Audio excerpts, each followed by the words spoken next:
You're listening to the Hayek Program Podcast. This podcast includes audio from lectures, interviews, and discussions from scholars and visitors of the F.A. Hayek Program for Advanced Study in Philosophy, Politics, and Economics at the Mercatus Center at George Mason University. To learn more about the Hayek Program, visit hayek.mercatus.org. To learn about graduate student fellowship opportunities with the Mercatus Center at George Mason University for students at Mason as well as at universities across the globe, please visit students.mercatus.org. Today is Monday, December 8th, 2025, and I am here with Professor David Beito. Dave and I are old friends back from IHS days and everything, and Dave has a new book out on FDR, and we're going to have a conversation about it. So, Dave, thanks for coming on here. I really appreciate the opportunity to come on. All right, so my first question is sort of also sometimes a concluding question, which is FDR is often considered one of the truly great presidents by historians. You're a historian. For example, in the 2024 Presidential Greatness Project, he is ranked second after Lincoln. And given your detailed examination of FDR's life and politics, what examples of his actions are, in your opinion, provide the biggest challenge to this historian's consensus? And given the deep history that you do, why do you think it persists in the historical record, this idea of his greatness? Yeah, I think his days of those kinds of rankings will be passing soon. And I compare him to Woodrow Wilson because only about 10, 15 years ago, Wilson was ranked as one of the greats, one of the top presidents.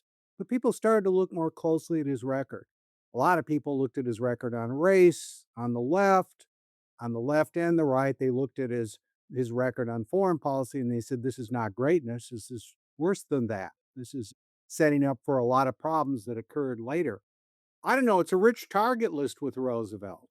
If you look, the longest depression in American history, double digit unemployment, that's quite an accomplishment at the end of the 1930s. In fact, I often say that if Roosevelt had, in fact, not run for a third term, as he said he didn't want a third term, and many people expected him to step down, how would historians rank him now? They would look at this record. They would say, well, he's still at double digit unemployment. They would look at his record on anti-lynching legislation, for example. Though there was public outrage about lynching, there was all sorts of opportunities. He did nothing. They would look at his record on providing a refuge for refugees that are starting to flow in from Europe. And they would say that's not a good record. So they would look at all sorts of examples like that. And I think, you have FDR, the wartime president, and that kind of saved him, right? Everybody likes a winner. And I think that helped to boost his rankings. But even when you include that, in fact, when you include that, you find all sorts of negatives. Very poor civil liberties record.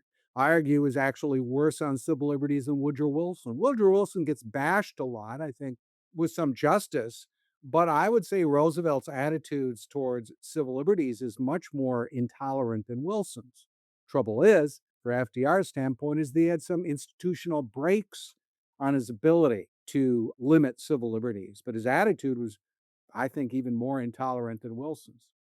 So that's a small list. Yeah, we'll come back to the issue of institutional breaks because I think that's very important. But I wanted to follow up on this because one of the things when you walk into the Holocaust Museum in DC, one of the first things when you turn, that you walk in and you see the pile, at least the last time I was there, you see the pile of shoes, and everything. And then you walk, and then eventually you're going to see this little display, and it's about Roosevelt sending back refugees rather than allowing them safe harbor in New York, sending the ship back to Europe. Can you discuss a little bit about this issue of attitudes that he had towards others, let's say, in general?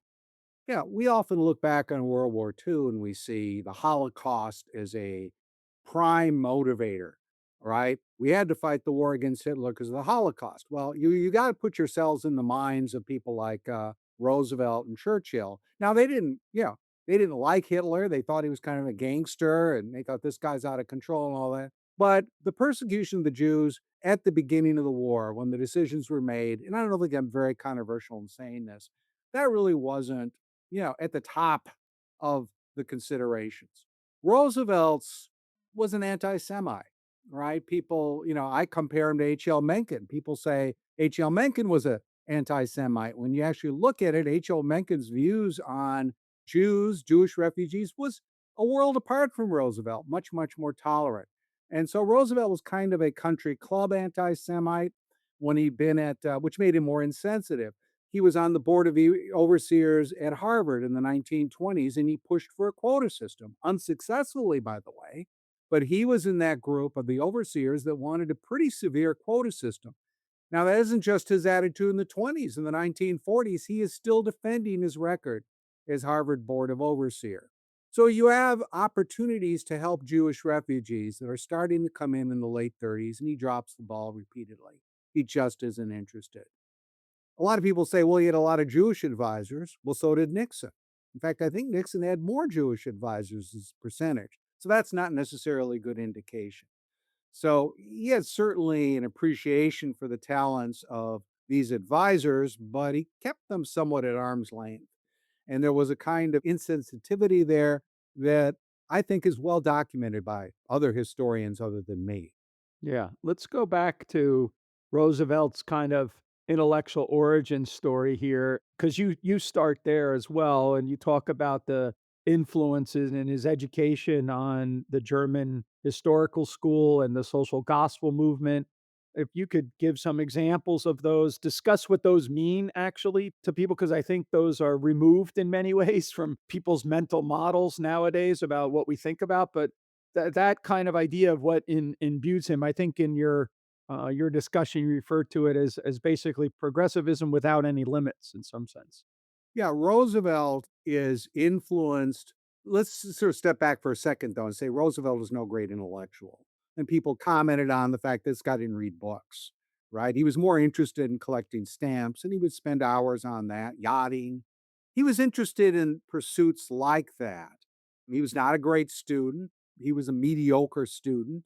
He was not that intellectually curious. However, he is influenced by these ideas, by progressivism. And I always say Roosevelt is not an intellectual, but ideas matter to him. He's an ideological default on the progressive side. Now, he'll back off if it's going to interfere with winning an election, but that's where he comes down on. So, what's going on at the time that young Roosevelt is going to Groton and to Harvard? Well, you have intellectual ferment. You have a lot of American professors are returning from Germany to get their graduate education. A lot of them went there because it was cheap to study there, and they highly developed a graduate system. And they imbued the ideas that they're taught by the so-called socialists of the chair, who are loyal to the German Bismarck regime, who believe in a strong government intervention, zoning laws, social security, government pensions, kind of a rigorous military policy as well.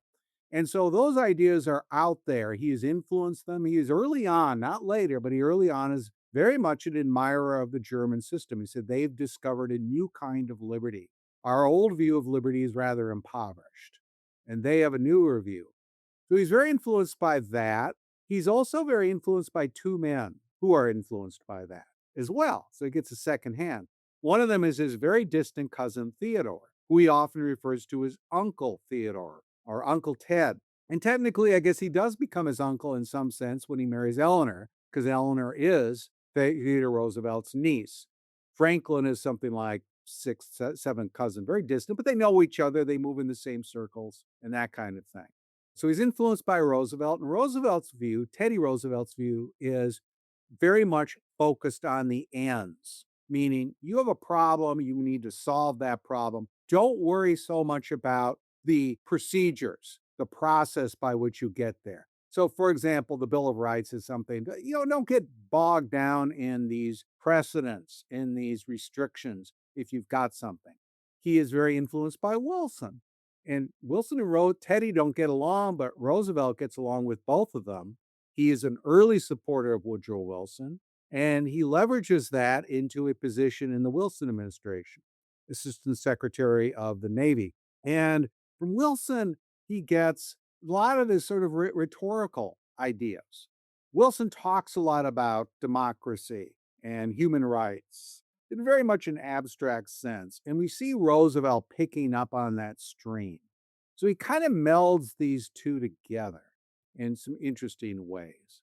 And Wilson, of course, and Teddy Roosevelt are very influenced by other trends that are going on. You mentioned the German influence, but also there is the social gospel influence, which is very big during this period, which is kind of this view that you can bring in a kind of earthly kingdom of God on earth.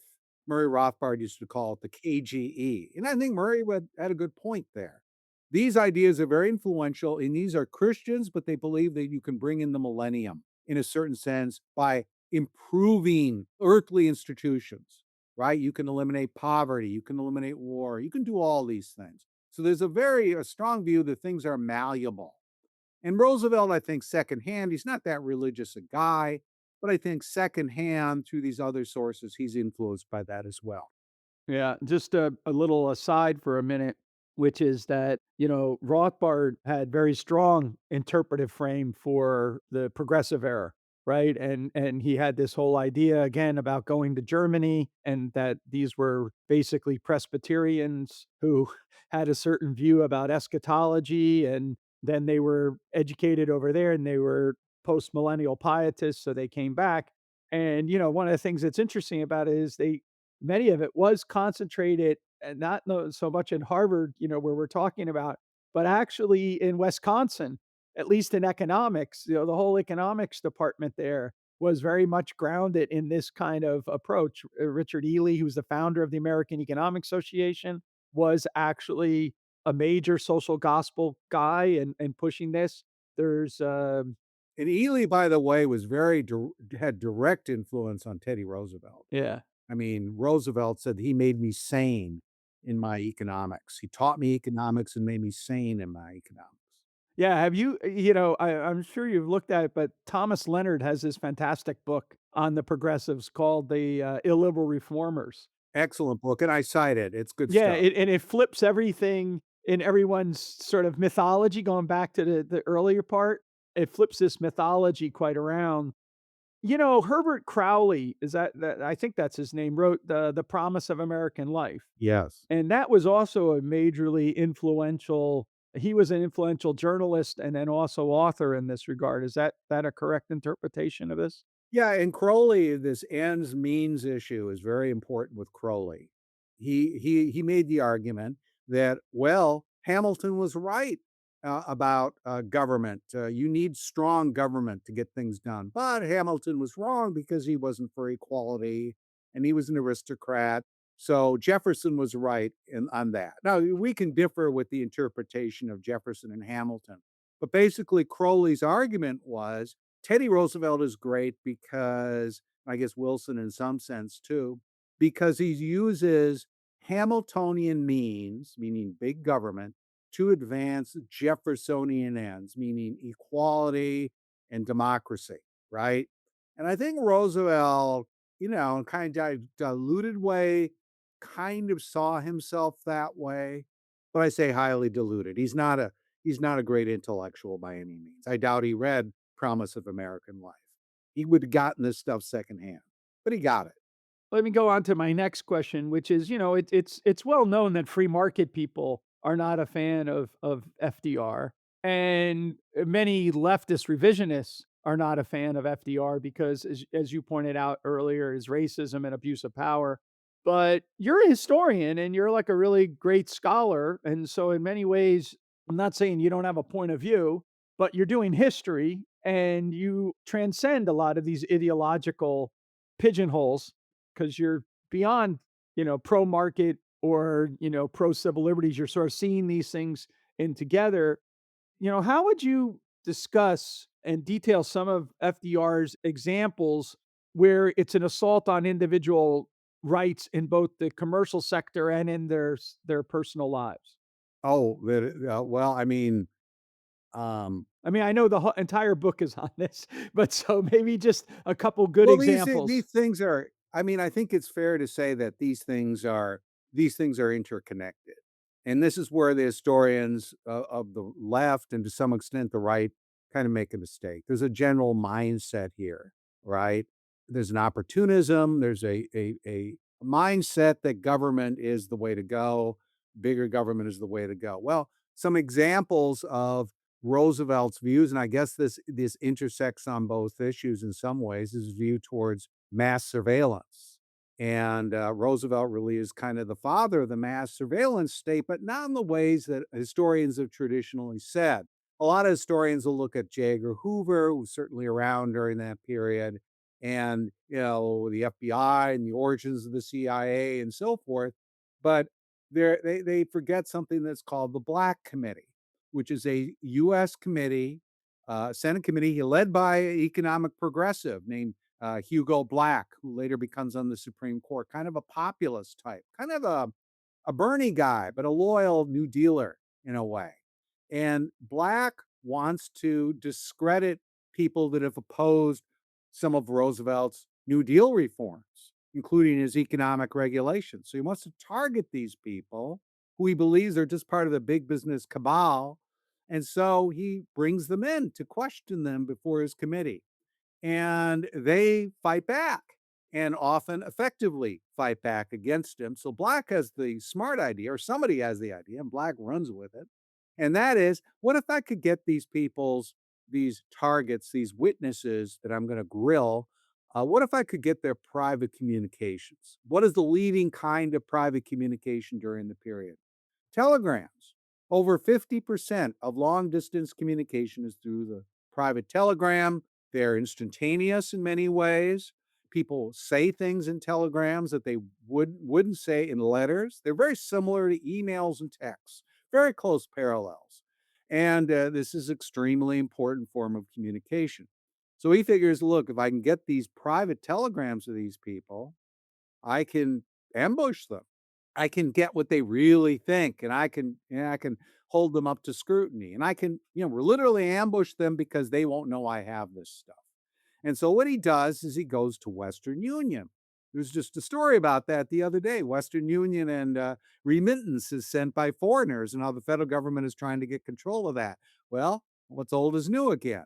At this time, Black went to Western Union, which had copies of all telegrams. So they had to keep copies of them, right? And he said, I want all telegrams sent to and from every member of Congress. He just started with this for like a 9-month period. I want every single telegram. And then he starts, get more ambitious. And Western Union's response to this is, are you kidding? We're not going to cooperate with that. Our customers will not appreciate that. They think we're providing privacy. He goes to them, they refuse, and Black goes to essentially Roosevelt, federal government, and gets the FCC to agree. And the FCC orders Western Union to cooperate.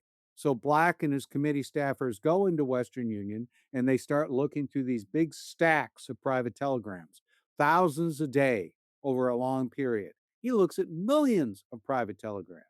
Black gives his assistants, said, well, if you see anything private nature, such as between husband and wife, just look past that. But if you see anything related to lobbying, that was his committee, was focused on lobbying, then you will copy that. You will note that. How would he define lobbying? Any attempt to influence public opinion. So what we're doing is lobbying. Indirect or direct attempts. So it doesn't have to be you're talking to members of Congress or anything. It could be you're trying to influence the general. It's like the Interstate Commerce Clause, right? It'll have a general effect, right, on the world of ideas. In fact, I think that's not a bad comparison. And so you can do any kind of, if it involves shaping opinion, you can control it. And again, Black, to just go back, has a Senate committee that is investigating lobbying, but defined broadly. He gets copies of these private telegrams and he starts ambushing witnesses who do not know that he has the telegrams. Eventually, Western Union fights back by starting to inform people. that your telegrams have been seized by Senator Black's committee. And they start fighting back and they bring lawsuits. And it becomes a major controversy. This is headline news in the Washington Post and the New York Times. It is condemned widely on both the left and the right. And though Black is able to get these telegrams, courts, federal courts, put limits on the ability of future committees to do this kind of thing eventually. So there is a backlash against it. So this is another example of your means ends issue that you were talking about. I want to ask you a little bit about ends because part of the revelations in the book is, for example, the use of espionage and sedition acts by Roosevelt when he was young to try to engage in explicit racism, and then also to attack homosexuals, sailors, right, to target them. What was the end that right? I mean, we understand the means. He's trying to eliminate, through the power of the state, but what is the end that he's doing with regard to targeting of minorities and of homosexuals? Well, first of all, Roosevelt's an opportunist. He wants to advance politically. You always have to remember that. Now, that's not all he is, right? So I'm not one that says that's all he is. He has ideas and he wants to advance those, but he wants to advance FDR. And we could go through the list. During World War I, Roosevelt was very sensitive about this. His uncle Ted, cousin Ted, had resigned as Assistant Secretary of the Navy to not go on a ship, right? But actually lead in an infantry unit, right? He'd gone right into the middle of it. And he was about the same age as Franklin was when Franklin was Assistant Secretary of the Navy. And Teddy wanted Roosevelt, FDR to do the same. He urged him to. Franklin did not, and he got Wilson and he got his boss to say, well, it's essential. We need him as Assistant Secretary of the Navy. Of course, Teddy had ignored that kind of advice and then gone ahead anyway. Franklin was not going to do that. So he was not in uniform during World War I. He was very sensitive about that. And there was this guy who was kind of a quasi anarchist, had a little newsletter that implied that there was something funny about this. Why isn't he in uniform? Just implied it. Roosevelt wrote to the district attorney in Atlanta and said, why isn't this guy behind bars? He needs to go into federal penitentiary. And the district attorney, under the Espionage Act or whatever it would have been, the Sedition Act, there's various things you could have used. And the guy writes back, said, well, I'm sorry, sir. We don't have a case against him, right? That's not enough, even in World War I. Roosevelt on gays, and this is how I start the book, because I think it's actually quite a significant turning point in a lot of ways in Roosevelt's life. And it's called the Newport Sex Scandal. And this is where Roosevelt is Assistant Secretary of the Navy. And he volunteers to help out a guy that's sort of informally doing this investigation of gays in the Navy, same-sex relationships, trying to expose them and drum them out of the Navy.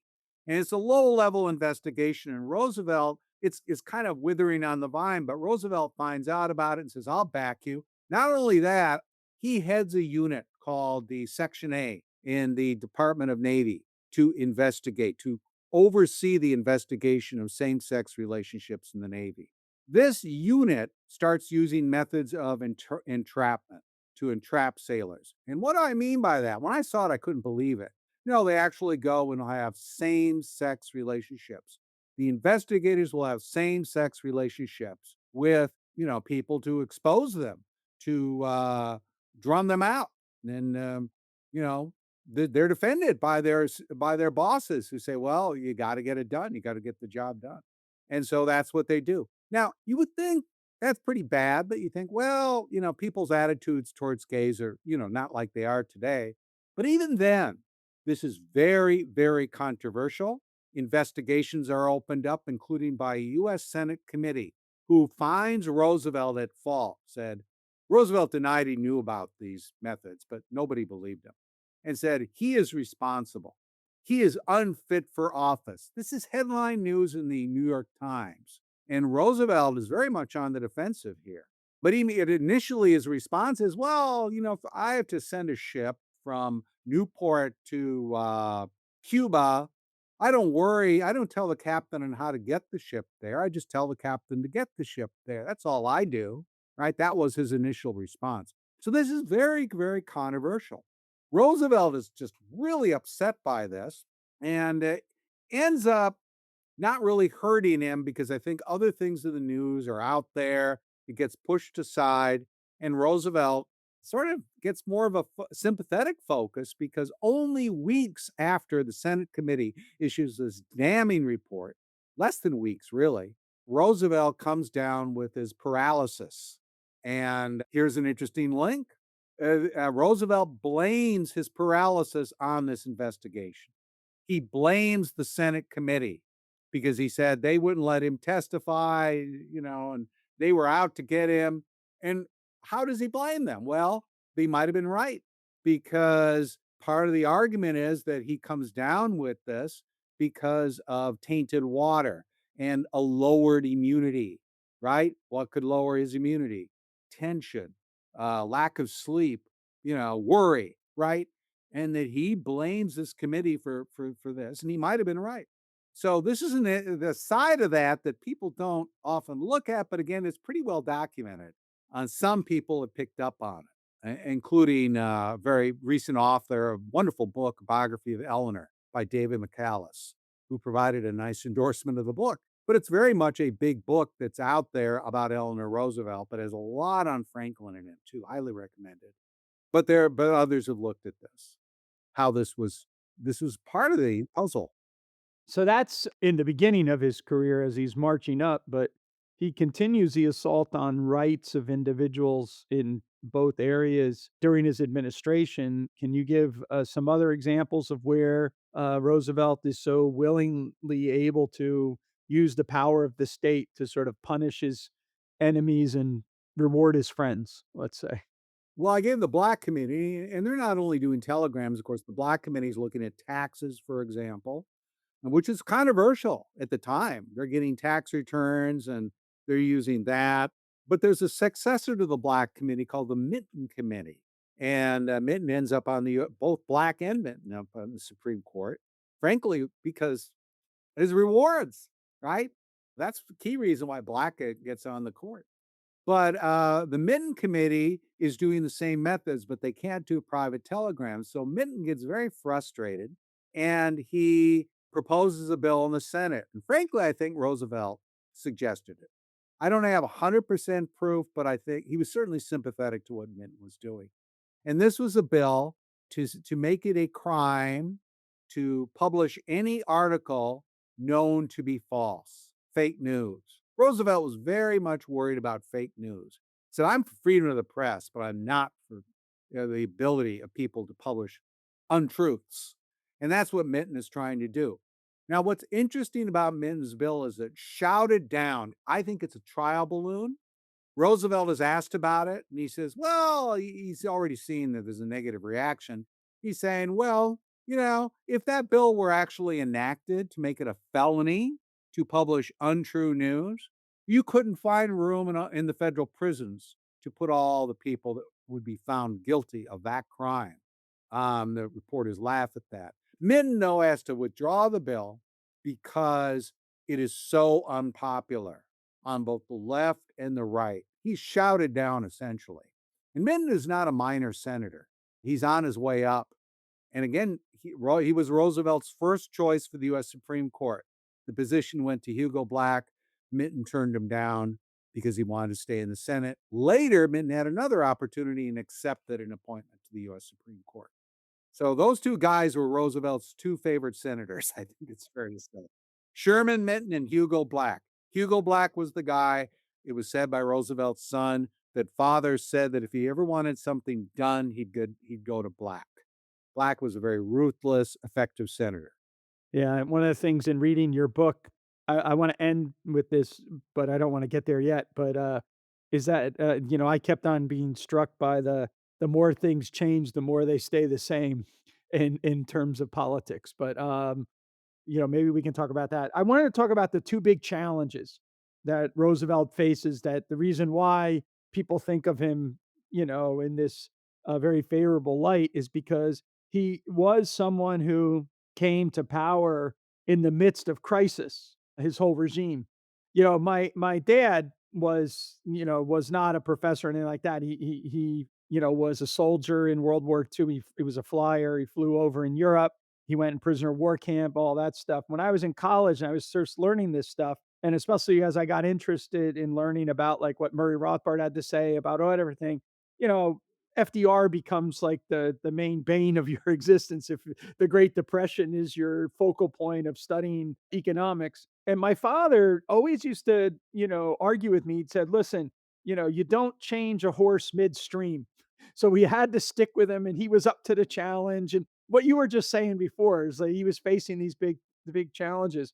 So I just wanted to address this issue about FDR confronting the Great Depression with various policies called the New Deal. And I wanted if you could discuss some of the problems that you saw with his policies, their effectiveness with regard to combating the Great Depression, and how those policies actually feed into this centralization of power and authority in the United States. Well, the Roosevelt is continuing Hoover and expanding Hoover, and I think again Rothbard is really there's a lot to that book, right?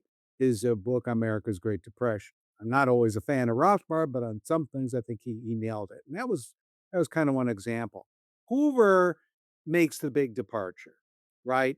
Before Hoover, the attitude towards depressions is reflected by Harding, for example, as well. We had overexpansion and wages got too high, prices got too high, and we need to readjust. Let it happen, right? Hoover's view is, well, that's heartless. And we need to prop up wages because Hoover had the view that high wages were the cause of prosperity. You keep them up, you maintain prosperity.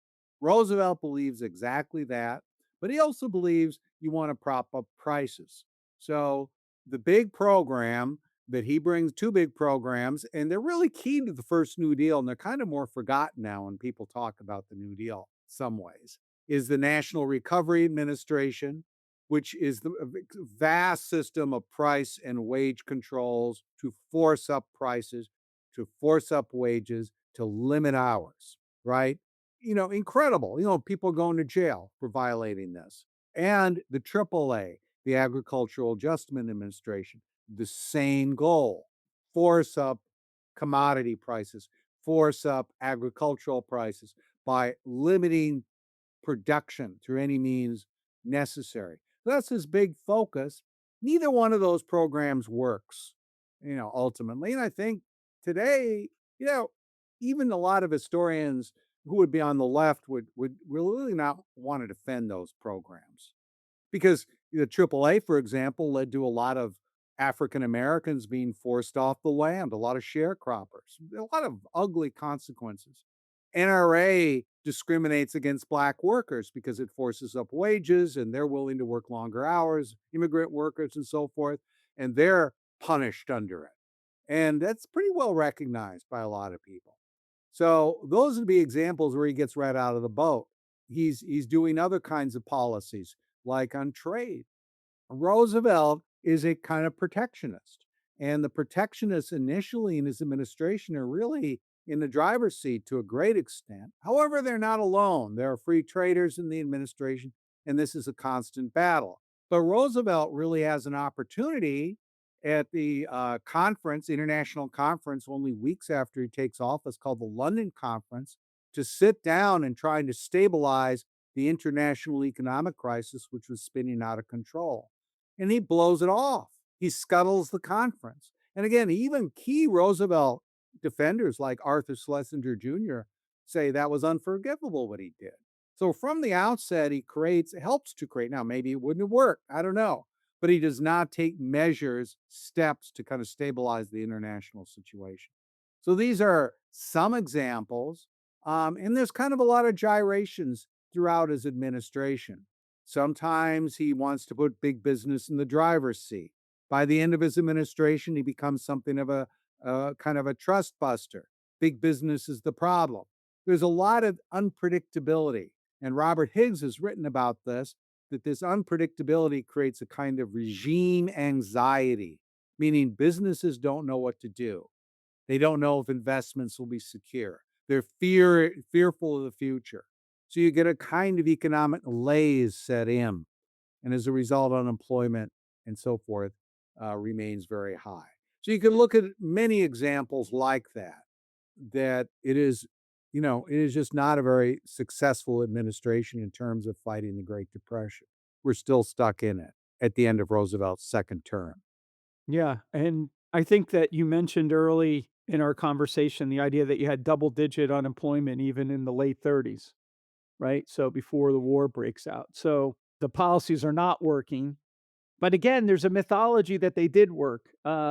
So this is a kind of a interesting puzzle to constantly think about. And even among economists, there's a puzzle, in the why it is that we don't really quite understand the consequences of that, and the role that the Reconstruction Finance Corporation and the issues that were associated with that, not only in its inability to achieve what it was hoping to achieve, but also to actually unleash a lot of rent-seeking behavior and whatnot. And as you mentioned, what Higgs calls regime uncertainty in this whole period. Can you talk a little bit more about how the policies were an argument that you make is that they ended up by cartelizing in many ways the industries rather than competitiveness? Yeah, that's certainly what the whole point of the NRA was, right? In fact, Roosevelt, under the NRA, said if you cooperate with these rules, we will suspend the antitrust laws. And there are a lot of people in Roosevelt's administration, like I'm trying to remember the names here. Adolph Burl, and I think I'm not sure Tugwell fits into this category, but a lot of these key brain trusters, their view is big business is not a bad thing if it's a tool, right? They're like Teddy Roosevelt was sort of that view. If they go along with the program, if they're cooperative, if they're good partners, you don't want to have this old competitive system. It's inefficient. You can't regulate things as effectively. You want to have the ability to sit down with a few people in the room and and control things. And that is the whole point of the NRA.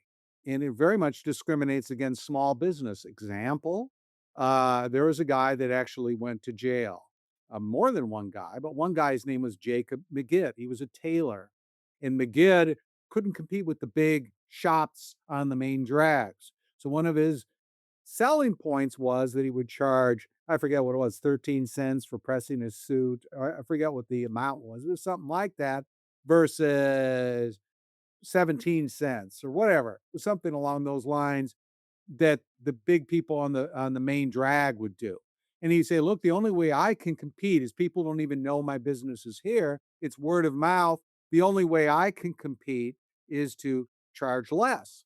But he actually went to jail because the NRA had a minimum price. They're trying to force up prices for pressing a suit. They were very specific. That's what the price is. He was under it, and that was a jail time offense. And there were many examples like that. Montgomery Wards, which is used to be, you maybe remember them. When I grew up, they were a big retailer. And Montgomery Wards was selling tires. And they were kind of anti New Deal in a lot of ways. And they weren't willing to go to jail. But Montgomery Wards is this interesting ad said, "We have to raise our tire prices next week. We apologize for doing this. We don't want to do it, but the NRA has forced us to do it." So it would discriminate against everyone, but especially against small business and the small farmer. It would discriminate against people that, the sharecropper. Those are the true victims of these early policies, which very much are bringing in cartelization. Roosevelt in the late 30s finds big businesses more inconvenient. He turns on them. But there's just these gyrations. And I think the advancement of Franklin T. Roosevelt is key to understanding them. What's lost is the forgotten man, right? So, kind of idea. It's interesting when you bring this up because it does relate to the ideas of the progressive era and the reality of the policies.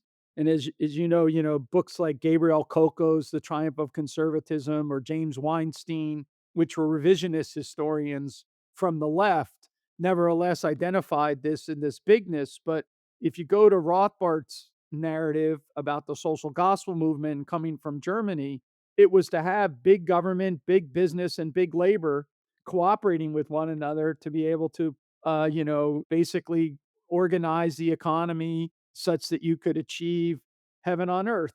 I mean, it's a very, I besides Rothbard, I was very influenced by this book by called Atlantic Crossings, which is also this, which I Another book I cite. Good book. yeah, so I like to pair that with the, David Hackett Fisher book, which is about when the ideas of liberty cross over, and then you're right, so that's, Albion Sea or whatever, right? That's an earlier book about, let's say, what influenced, the ideas around the colonial period and the birth of liberty in the United States or in America, and then, this book, Daniel Rogers' book, which is about the spread of these ideas from Europe and the progressive era kind of idea.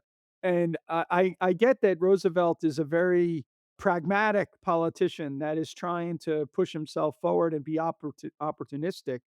But there's a creation of an intellectual like movement that might create an Overton window, we might say, for this opportunism to go in a certain direction.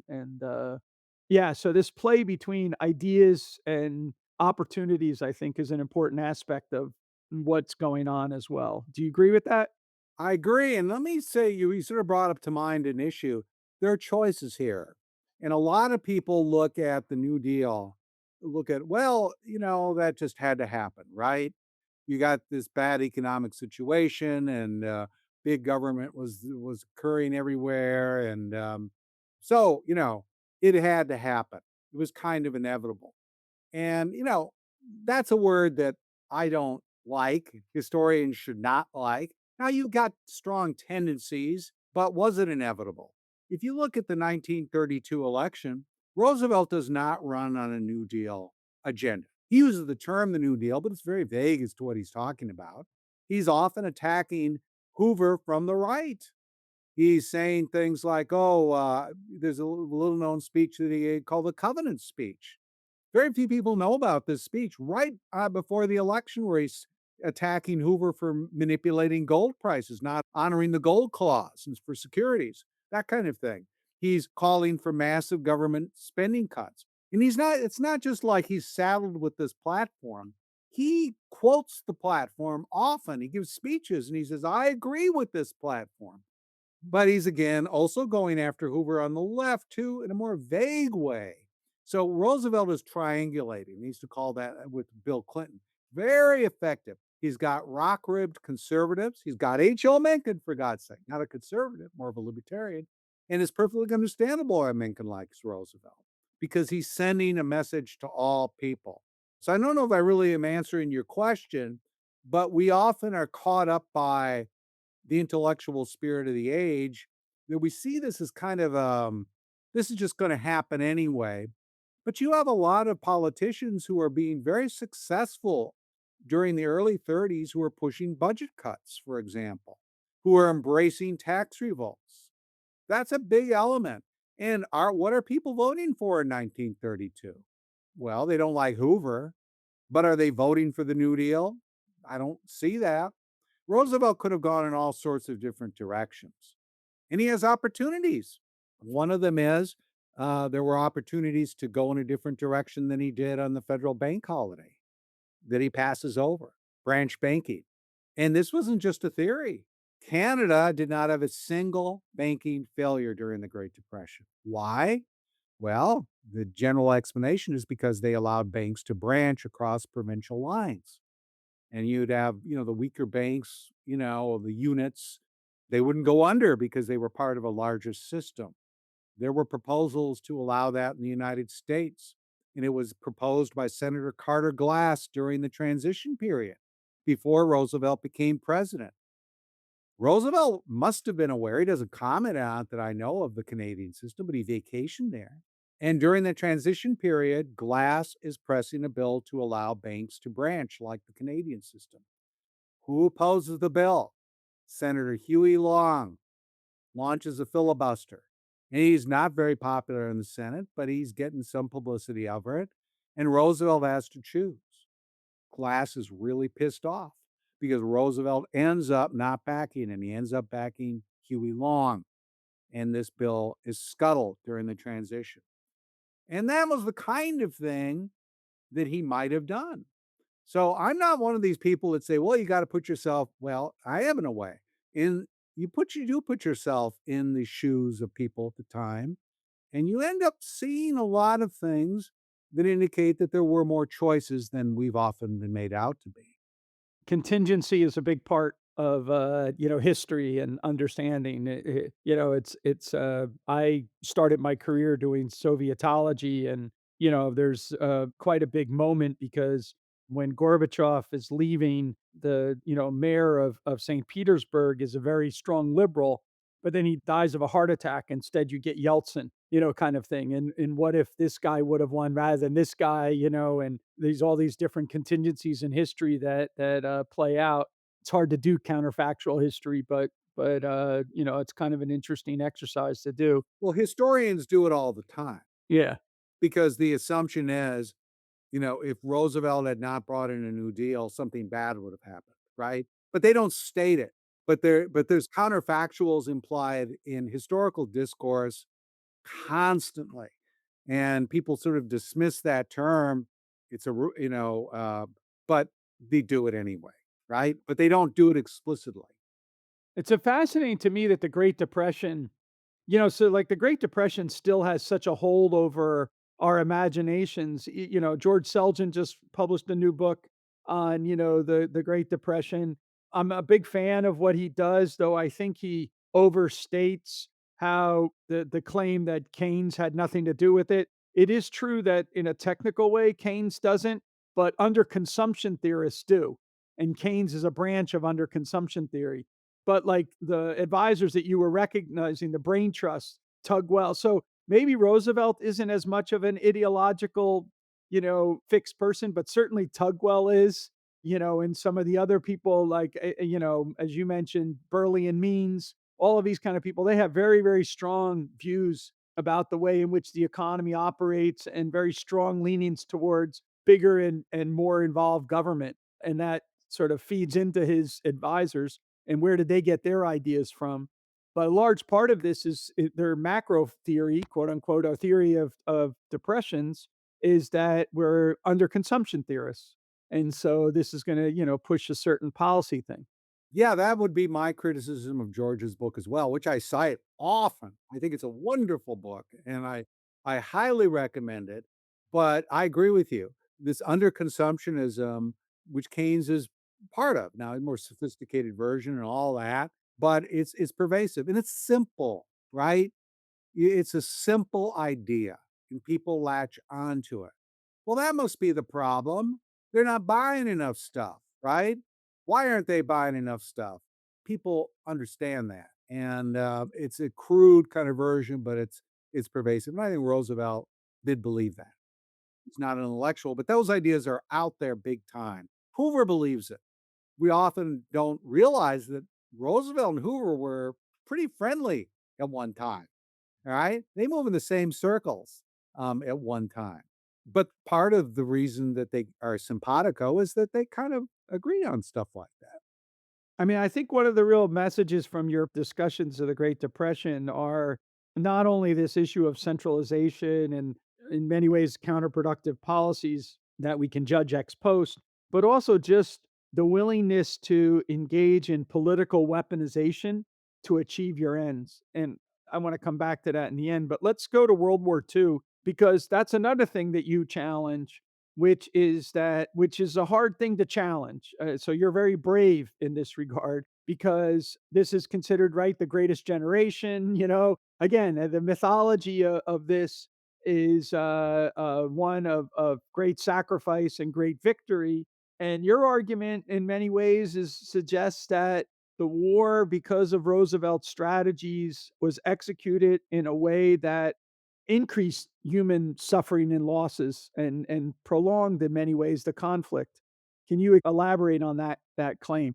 Two things. I mean, we could give multiple examples. One, they were interconnected policies. And what I do in this book is I bring them together. And a lot of people really haven't in the past, but they're similar. They're part of the same thing. One is unconditional surrender, which Roosevelt states at the Casablanca Conference, which is And he misstates history too, because the term, the Confederacy did not unconditionally surrender, for example. Lee's forces did not unconditionally surrender at Appomattox. But anyway, Roosevelt has this view that we have to just do unconditional surrender. It can't be like World War One. And what does he mean by that? No negotiation, unless it's just saying we give up completely. You guys, completely win, right? That's the only negotiation. So no halfway negotiation. And that includes Germany, Italy, and Japan. Now, I think we see negative consequences of that. For Germany, there are a lot of people trying to overthrow Hitler. And Roosevelt gives them no encouragement because he sees them as part of the problem. People like von Stauffenberg, he sees although von Stauffenberg was not Prussian, but anyway, he would lump them in as part of the Prussian Junker class. And these are people that are part of the problem. And, big deal that they're wiped out, that they're killed. No encouragement for people like that. And von Stauffenberg and others, Menzies, their complaint was, please let up on the unconditional surrender because our soldiers, our men will fight on to the bitter end, but we have to have some way short of that. Roosevelt will not compromise. Italy, Mussolini is overthrown after the Allies land in Sicily. He's overthrown by a group of people that basically say, look, it's clear that they want to turn away from fascism, that they want a surrender. And Roosevelt comes back and said, well, surrender, fine, but we want unconditional surrender. And this drags on and on, these negotiations for a long, long time. So long that the Germans have an opportunity to pour troops onto the Italian peninsula. And finally, when the new government in Italy does unconditionally surrender, finally, they didn't want to, it's really too late. The Germans have entrenched themselves in Italy, and we all have heard stories about how horrific that was, fighting through Italy. And again, we could look at other examples. That's one example, rigidity, right? Another example is rescue through victory. And this has been well documented, where what do you do about the evidence that's starting to appear? And Roosevelt does see this evidence that this isn't just persecution of the Jews, they're trying to wipe them out. You know, evidence really becoming pretty clear by 1942, if not earlier. And, what are we going to do about that? And there are a lot of Zionist Jewish organizations, pretty radical ones, actually, that are saying, we'll do anything to save them. There are a lot of these Axis powers, like Hungary and Romania, that are restive, that they want out of the war. They want to cut a deal. They're willing to release the Jews in those countries if we can negotiate a deal. But Roosevelt has a policy of rescue through victory, which is the only way to help the Jews behind Axis lines is victory. What is victory? Unconditional surrender. Some of the worst slaughter occurs in 1944 and 45. And some of the opportunities to save hundreds of thousands of Jews in places like Hungary and Romania are these negotiated deals, right? The Romanians are willing to, I think it's like 100,000 Jews. They say, as long as they're transported by somebody else, we'll negotiate a deal. The Vatican is, or at least the Catholic Church is willing to do it under a Vatican flag. There's no interest in this. And it drags on and on. But it's this rigidity, and it's inconsistent as well, because actually we had done things like negotiate with the Axis for relief for the Greeks.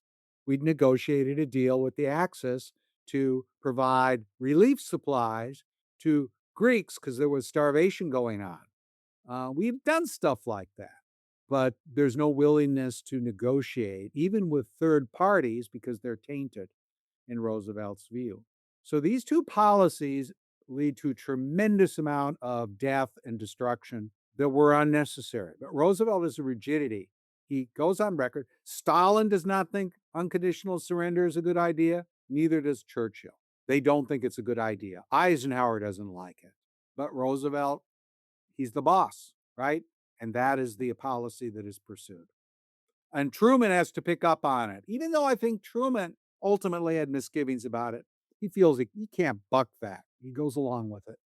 We haven't even touched upon one of the most egregious violations of rights, which is the, Japanese internment.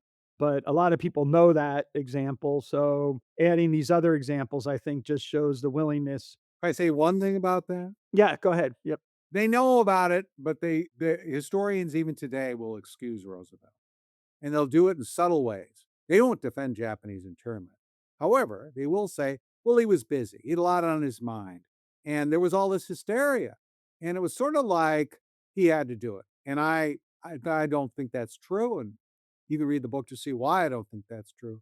But that even there, you're going to find a kind of subtle attempt that is not believable, in my view, to sort of explain it away. So I just wanted to end by asking you a very straightforward question, which is, what is a general lesson that you hope readers walk away from with your after reading your book about presidential powers that apply not only to FDR's example, but in general in the way that we organize our political life in the United States? That we need strong rules against the kinds of abuses that we saw under Roosevelt and and that we're seeing again under Trump. One of the things is sedition, right? Sedition laws. I mean, a few years ago, I would say I wrote an article. I feel proud of it, rather, where I say, going after the J6 people on sedition trials, that's opening a can of worms because this can be used by anyone. Guess what? Trump is using it now. And what do people counter argument to that now? They were bad then, and now sedition's a problem. So that's kind of malleable terms. Sedition, espionage, terrorism. These become malleable terms, and we need to put limits on these laws. Get rid of sedition laws. Prosecute people on J6, for example, for vandalism, destruction of property, assault. These are perfectly good rules, and we don't need these kinds of open-ended rules. So I think that's one thing that we see over and over again, the pattern repeating. During World War II, the communists were for sedition. The New Dealers were for sedition prosecutions of right-wingers. After the war, these same laws are used against the left. What kind of ability do they have complain and have a leg to stand on? No, they don't. And I don't have that much sympathy for them in a way because where were they when it was hard to do? So I think what we need is, and this is part of the institutional issue, I don't know how you do, we need to build left-right coalitions. We do see those in the 30s and 40s. We need them now even more. Left-right libertarian coalitions, people to set up, people use this term guardrails. It's kind of overused, but set up guardrails, but also try to redefine some of these grab bag things like sedition and espionage and terrorism, because there's all sorts of abuses that occur because we don't do that. Well, thank you very much, David. The book is outstanding, and I hope you have a great readership and, continue to spread the word about the book through various venues like this or other, lectures and things like that you're doing. But congratulations, great work. Thank you so much.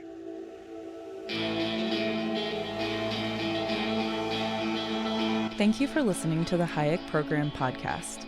To learn more about the research, scholars, and work of the Hayek Program, visit hayek.mercatus.org. For more information about graduate student fellowship opportunities for students at Mason as well as at universities across the globe, please visit students.mercatus.org. We hope you recommend students to our programs or consider applying yourself.